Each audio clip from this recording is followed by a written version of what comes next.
palahubog o sugarol? So far, palahubog. Anong mas lami man ang palahubog kaysa sugarol? Sugarol manggod kay nagani manggod ka ng kwarta ang madamay, while ang palahubog kay behave lang man, dili man kayo sila ka ng ingnon niya kuan, maayo man sila madala. Ikaw ma'am, kasi musultin mo ito ma'am. Para si mga anong palahubog man. Nakatry na mo palahubog nga uyab?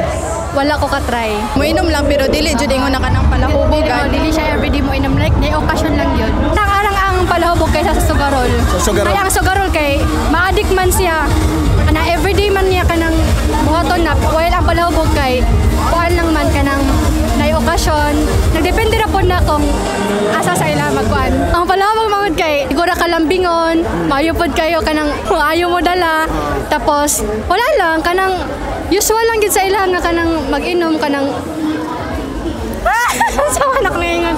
Basta kanang maayo mo dala tas kanang maayo pod sila maglambing pag sa kanang dali kanang masuko ka lambingon ra kanila. Mas okay yun ang palahubog? Mas okay na lang gid ang palahubog kaysa sa sugarol. Sa mga sugarol, dili na lang ta perminti magsugal-sugal no kay dali ra gid makarot ang kwarta kay sa panahon karon mas importante gid kayo ang kwarta.